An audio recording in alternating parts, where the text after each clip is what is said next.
Asanteni na Mwenyezi Mungu atubariki sote.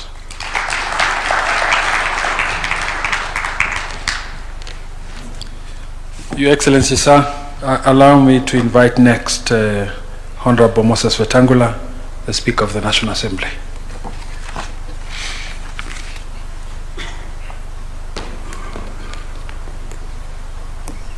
Okay. Your Excellency, our President, Your Excellency, the Deputy President, I will follow the protocols as established. Your Excellency, today, like everybody has said, is a day like no other in the history of our country. We are here for a historic moment, and if I were in court, I would have told the judge, after listening to Clarice, that, my Lord, she has said everything, I have nothing more useful to add. Because of the clarity, detail of her presentation. My distinguished friend, Professor Makau, you complimented what Clarice said very well. Your Excellency, the Holy Book, the Bible, says the beginning of healing lies in the acknowledgement of wrongdoing. And once you acknowledge that a wrong has been done and adequate compensation or reparations or whatever we call it is done, society heals. The Bible also tells us the magic word in human relations is the simple word sorry,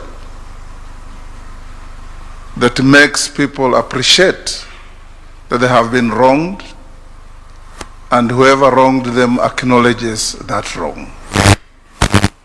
This country, as we have been told, has gone through some very perilous moments. But we come here today guided by your patriotic feeling, guided by our collective duty that we must heal our country. Your Excellency, at the beginning of this month, we were in Wajir, and I was really moved when I saw the governor of Wajir in the middle of his speech shedding tears. And I was very sure they were not crocodile tears. And he said he never believed that this could happen in northern Kenya in his lifetime. And it followed by your public apology to the people of northern Kenya. That apology alone in human relations is the greatest healer. That a wrong was done and a wrong is acknowledged.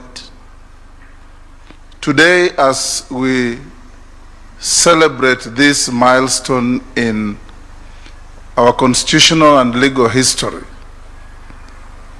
I'm also one of the victims of violence at some point in my political journey. The story of Junet on how we welcomed Raila Odinga in the famous mantra of Baba while you are away. We were chased by the police, brutalized along the way, and when we reached Uhuru Park along El Selassie Avenue, a bullet went through my car.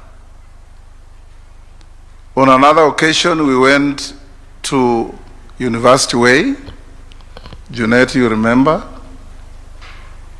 to demonstrate against what we thought was and believed was a non-responsive IEBC.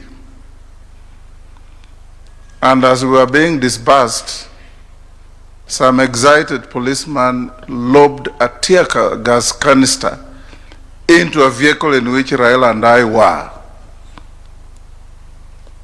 Raila was significantly older than me, and he had serious difficulties breathing. I thought he would lose his life. Luckily, we had some water in the car, and I administered some first aid on him for us to escape. I like what Clarice said, that at the end of the day, is not paying some money to victims. At the end of the day, is ensuring that we don't walk this dangerous journey again. And this will lie in clear legal framework.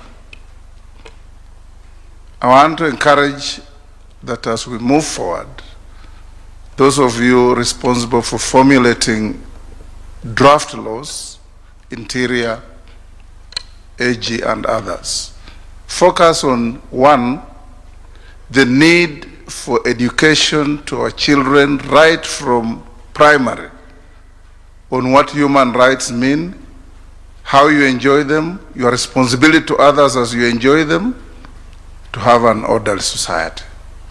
Two,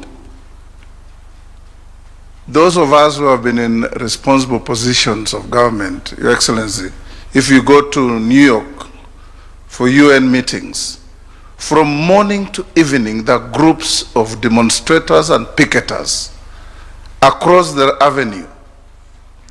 There is no police attacking them. There are no objects being hurled at people. There are no obscenities being hurled at people. And they make their point, and in the evening they go away.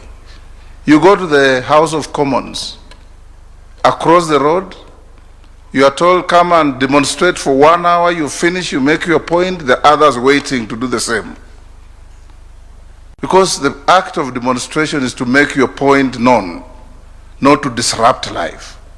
So we want to encourage that a law should be, in fact, laws, as Clarice proposed, and when they come to Parliament, we'll give them the opportunity and the time required so that everybody knows what you are expected to do in a situation of demonstrations. Otherwise, Your Excellency, when we have a free-for-all, a demonstrator leaves his house carrying a machete, carrying a missile, carrying all manner of crude weapons. That is not a demonstrator. I allowed this day, and I encourage my sister, the Chief Justice, and all other law enforcement agencies to rise to the occasion and realize that this country can be kept in order and our people can enjoy their rights if we all play our responsible duties well. Thank you.